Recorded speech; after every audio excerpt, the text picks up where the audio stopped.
Sa ngalan ng Ama, Anak, Espiritu Santo, Amen. sumainyo ang Panginoon. At sumaiyo rin. Mga kapatid, ang gawin natin, ang biyaya ng Diyos, ibigay sa atin ng hapon, ang pag-ibig at kapayapaan at lalo papatawad sa atin. Kaya aminin natin ating makasalanan upang maging marapat, gumanap sa atin banal na Eucharistia.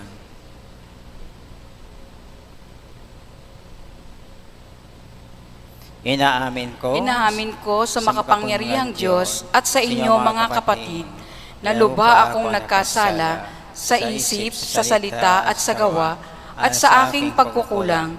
Kaya sinasamo ko sa mahal na Birheng Maria, sa lahat ng mga anghel at mga banal, at sa inyo mga kapatid, na ako'y ipanalangin sa Panginoong ating Diyos. Kawaan tayo ng makapunong Diyos. Patawarin tayo sa ating mga kasalanan at patawarin tayo sa buhay na walang hanggan. Amen. Ama namin, makapangyarihan, inyong inangal si San Marcos na naging tagapaghatid ng mabuting balita sa inyong kagandang loob. Hinili namin kami sana'y umunlad sa pagkaroon ng kanyang kaalaman upang ang mga yapang ni Kristo ay matapat naming masundan sa mamagitan ni Kristo kasama ng Santo magpasawalang hanggan. Amen.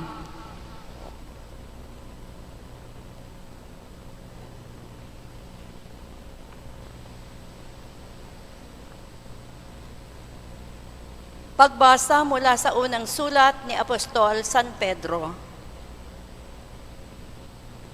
Mga pinakamamahal, magpakababa kayong lahat at maglingkod sa isa't isa, ayon sa nasusulat.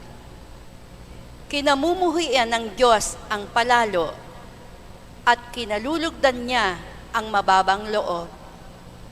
Kaya nga, pasakop kayo sa kapangyarihan ng Diyos at dadakilain niya kayo pagdating ng takdang panahon. Ipagkatiwala ninyo sa Kanya ang inyong kabalisahan sapagkat Siya ang kumukupkop sa inyo. Humanda kayo at magbantay. Ang dyablo na kaaway ninyo ay parang leyong umaatungal at aali-aligid na humahanap ng masisila. Labanan ninyo siya at magpakatatag kayo sa inyong pananalig sa Diyos. Tulad ng alam ninyo, hindi lamang kayo ang nagtitiis ng ganitong kahirapan, kundi pati ang inyong mga kapatid sa buong daigdig.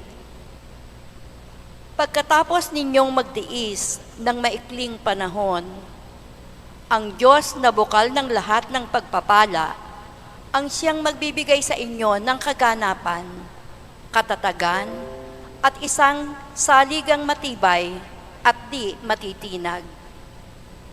Siya rin ang humirang sa inyo upang makihati kayo sa kanyang walang hanggang kalawalhatian, kasama ni Kristo.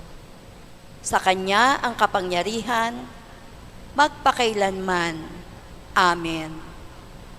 Sinulatan ko kayo sa tulong ni Silvano, isa nating kapatid na lubos kong pinagtitiwalaan.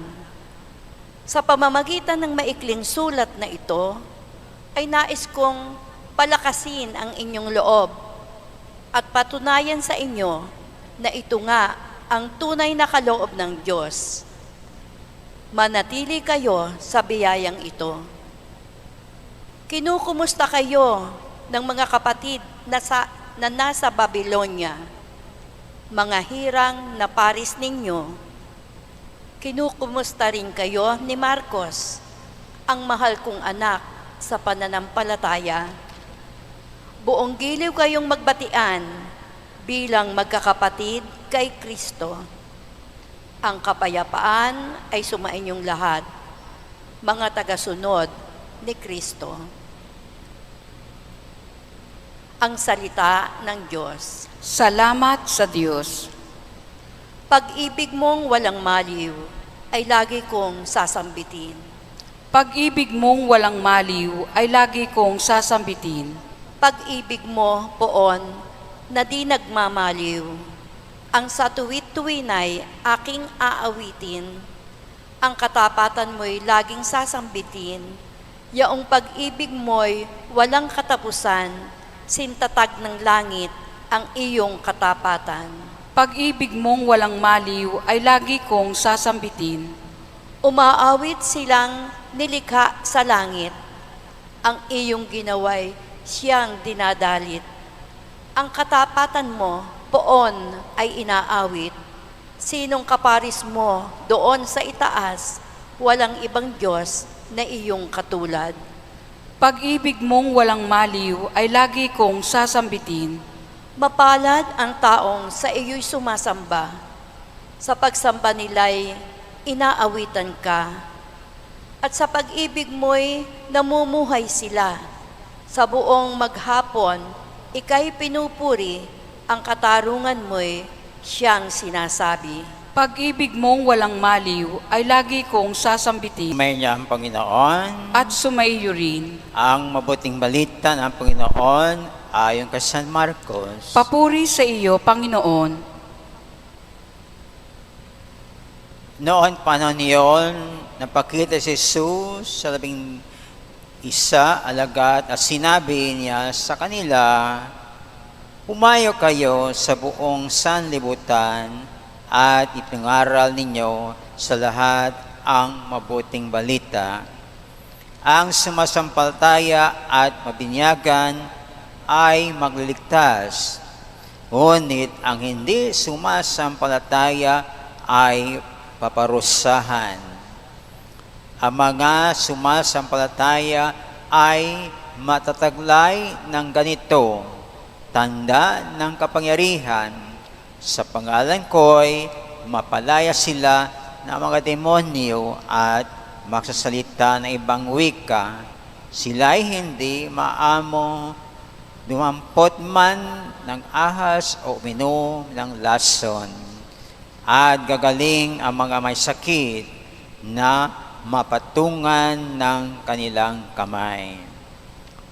Pagkatapos magsalita sa kanila, ang Panginoon Hesus ay inakyat sa langit at lumuklok sa kanan ng Diyos.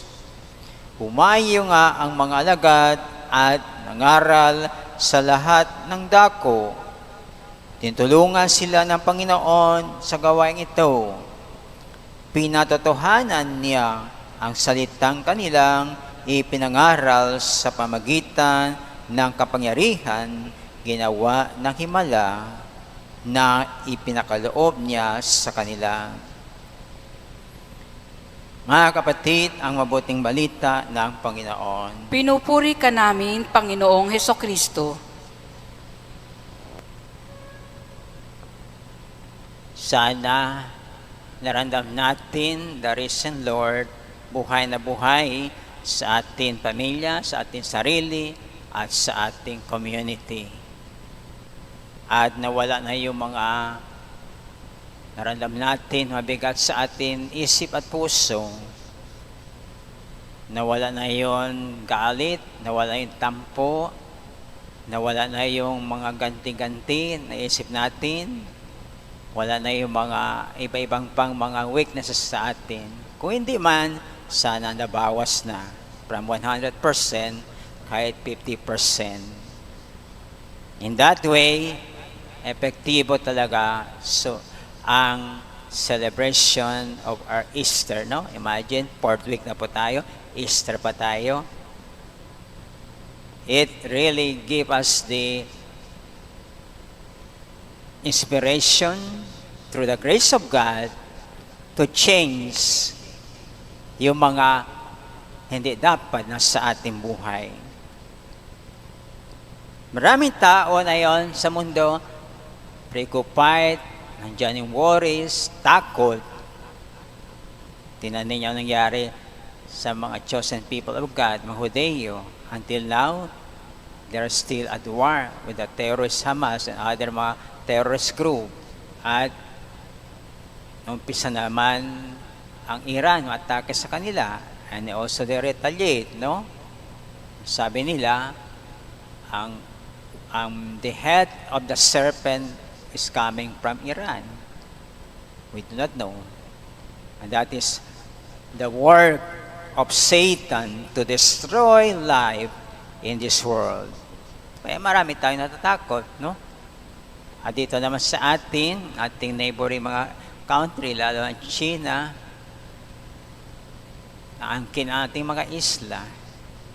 So mayroon na mga parang ang ating bansa, our president doing something to protect our territory. Kung hindi it will not work well. Walang diplomasiya na mag-work well. May diplomacy pero it doesn't work well. So, mangyari? Gera. Tama, the first reading, si Peter sabi niya, the devil, si Satanas, is like lion, prowling and roaring, looking someone to devour, to destroy life. Anong gawin natin? Be humble. Clothe ourselves with humility. Kung may humility, nandiyan yung grasya ng Diyos. There is hope. There is life. There is no conflict. There is no what you call that, ang tao gusto mag-destroy other people's life. Wala yan. Dahil we have to be vigilant and stay sober, alert, because the grace of God who cares us, who loves us, will bring us to His glory. Saan ba ang glory? Wala dito sa mundo. Nasa karya ng Diyos. Kaya nandyan pa rin, wala pa kapayapaan sa buong mundo, nandiyan pa yung mga ugali ng tao, gusto lang mag-enjoy what the world can give, but not God will give them. The real, ang totoong buhay. Kaya previous days, ang sabi ni Jesus, in the message of gospel, ako ang tinapay mula sa langit. Ako ang pagkain na bibigay buhay, walang hanggan. If you eat my body, you will never be hungry. If you drink my blood, you'll never be thirsty. If you believe in me, you will have eternal life. Paano nangyari yun? Sabi nga ni Jesus, when you do this, through your faith, you accept me in your body, in yourself, I will be with you and you are with me. Kung nasa atin ang Diyos, imposible may gawa natin masama, di ba? Because God is so good, perfect good. We become like the light of the world, because Jesus is also the light of the world. Para maganda ang buhay, no? Parang we can see, we can experience heaven in this temporary world that we are living. This will happen. But if not, nandiyan pa rin si Satanas. Kaya ups and down ating buhay. Minsan, puno ng grasya. Minsan, bigla nawala ang grasya sa atin. Kaya ganun pa rin. Parang balik-balik lang. Kaya ganun din ang mundo, no? Hanggang kailan ba?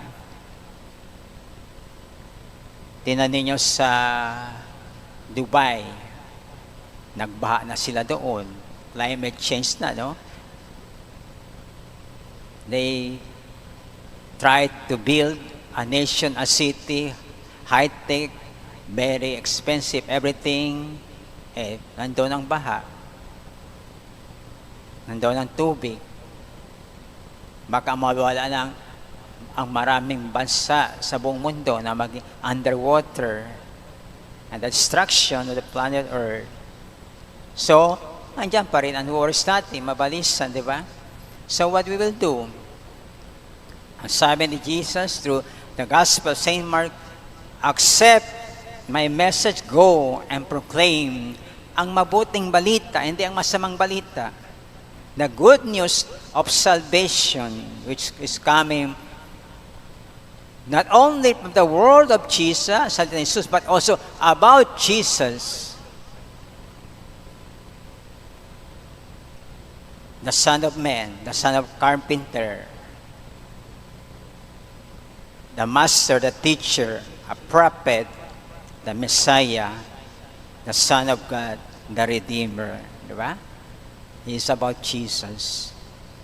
And that's why this afternoon, nandito po si Jesus sa atin, nabibigay ang tinapay sa Eucharistia to heal us, yung mga wounds, yung mga weaknesses natin, so that to remove all takot and worries sa ating buhay. Sabi nga ni Jesus, do not be afraid to those who can kill the body but cannot kill the soul. The soul is the principle of life. When we die, it will go out from our body, it will return to God, and we can already have our true life in God's kingdom. God will make us a new body, heavenly body, wherein we will never die, na wala nang takot. Everything is perfect through happiness. Iyon po ang final goal natin. That's why do our best. Be alert and vigilant. And God will protect us and will save us in this world. Magsitayo po tayo.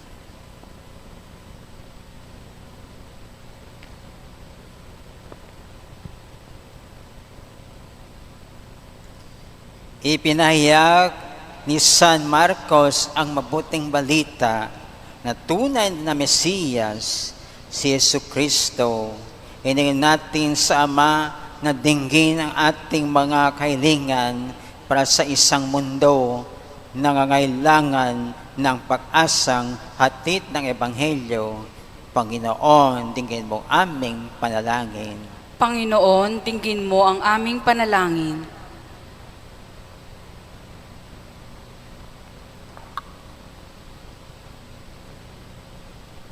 Ang simbahan naway maging isang buhay na tanda ng tunay na malasakit at tapat na pangangalaga sa mga itinatakwil ng ating lipunan.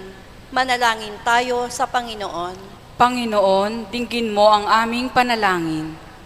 Ang mga lumihis sa matuwid na landas, naway marinig ang tinig ni Kristo, ang mabuting pastol na tumatawag sa kanila para magbalik sa kanyang kawan.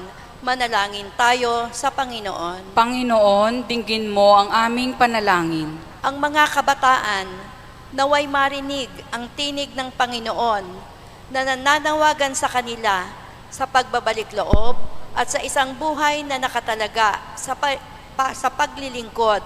Manalangin tayo sa Panginoon. Panginoon, dinggin mo ang aming panalangin. Ang lahat ng nagdurusa o may karamdaman, naway makaunawa na mahal sila ng Diyos sa pamamagitan ng pangangalaga at pansin na ibinibigay natin sa kanila. Manalangin tayo sa Panginoon. Panginoon, dinggin mo ang aming panalangin. Ang mga yumao, naway makapasok sa pintuan ng kulungan ng mga tupa at magdiwang na kasama ng pastol at gabay ng kanilang mga kaluluwa. Manalangin tayo sa Panginoon. Panginoon, dinggin mo ang aming panalangin. Makapangyarihan Diyos, sa tulong ng mga panalangin ni San Marcos, tapat ng Ebanghelista, inilalapit namin sa inyo ay makahilingan sa pamamagitan ni Kristo. Amen, Panginoon. Amen. Itong pampahay natin ay kalutan ng Diyos sa makapangyarihan. Tanggapin nawa ng Panginoon itong paghahain sa iyong mga kamay, sa kapurihan niya at karangalan, sa ating kapakinabangan at sa buong sambayanan niyang banal. Ama namin lumikha, na yun aming ipinakapuri ni San Marcos inyong dinakila, tanggapin mo aming papuri at mga alay ni hain upang ang papaglaganap ng mabuting balita ay magganap sa inyong sambayanan sa pamagitan ni Kristo, aming Panginoon. Amen. Sumayin niya ang Panginoon. At sumaiyo rin. Itas puso at diwa. Itinaas na namin sa Panginoon. Pasalamatan natin, Panginoon ating Diyos. Marapat na siya'y pasalamatan. Ama namin makapangyarihan, tunay ang marapat ikaw aming pasalamatan. Siya ang salitang katuwang mo kapiling, noon lahat ng umiral na inyong likhain. Siya sinugo mo para kami sa gipit palayain. Kaya siya kinalinga na mga birhen, naging kanyang yung totoo sa Kapanginoon Espiritu Santo. Kaya sa mga anghel, nagsiawit ng papuri sa inyo na walang humpay sa langitan, kami nabubunyi sa inyo ang kadakilaan. Ama naming banal na kabukal ng kabanalan, kaya sa pamamagitan ng Espiritu, wino banal, ang mga kalaptaupan sa maging katawan at dugo ng aming Panginoon sa Kristo, bago niya pinatiis ang puso na maging handog, hinawakan ng tinapay, pinasalamatan niya, iabot sa kanyang mga alagad at sinabi, tanggapin ninyo lahat at kanin, ito ang aking katawan na ihandog para sa inyo.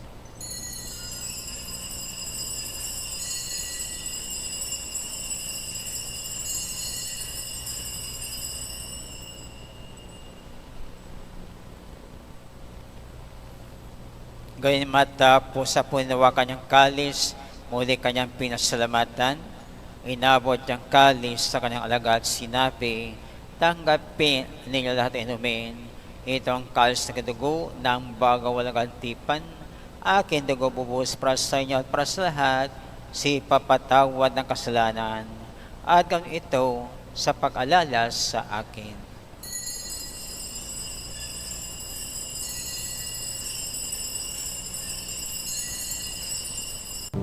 Ang maginawa namin ngayon ang pagkalas ng matay at muling pagkabuhay na anak, kaya inaalatin na bibigay buhay ang kalis ng kaloob ng kaligtasan.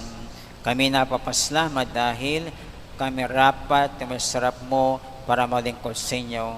Inasamo namin kami susalo sa kanudo ni Kristo ay bukod sa pag-isa sa pamamagitan ng Espiritu Santo. Ama, linggapin yung simbahan, laganap sa daigdig, puspon sa pag-ibig, kay sa Bere Marencio, kay sa mga apostol, at lahat mga banal na bubuhay dito sa daigdig ng kalulugod sa inyo. May mapagdiwang na ang papuri sa karangal mo sa pamagitan ng aming Panginoon sa Kristo.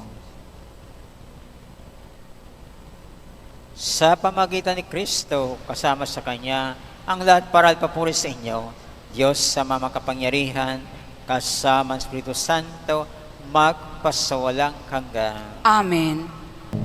Panginoon Espiritu, sinabi mo sa mga apostol, kapayapaan iiwan ko sa inyo, aking kapayapaan binigay ko sa inyo, ito kaya maayong panampalataya at huwag ayong pagkasala, pakalooban kami ng kapayapaan at pag-isa ayon sa kalooban, kasama ng Espiritu Santo, magpasawalang hanggan. Amen. Ang kapayapaan na palagi sumain niyo. At sumaiyo rin. Bigyan tayo ng kapayapaan. Peace sa atin lahat.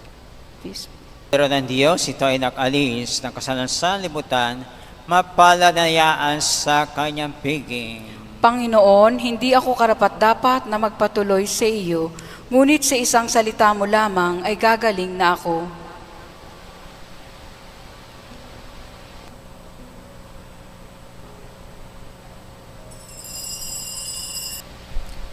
Ama namin, magmagmahal, ang pasasalo namin na yun sa inyong banal na dambana ay magpabanal nawa sa amin at ang banal na makinabang ay mapapatak nawa sa aming pananampalataya sa mabuting balita pangaral ni San Marcos sa pamamagitan ni Kristo kasama ng Santo magpasawalang hanggan. Amen. Sumayin niyo ang Panginoon. At sumaiyo rin. Malahin kayo na makaparing Diyos Ama, Ama at Espiritu Santo. Amen. Tapos na ng misa, umayo kayo mapayapa. Salamat sa Diyos.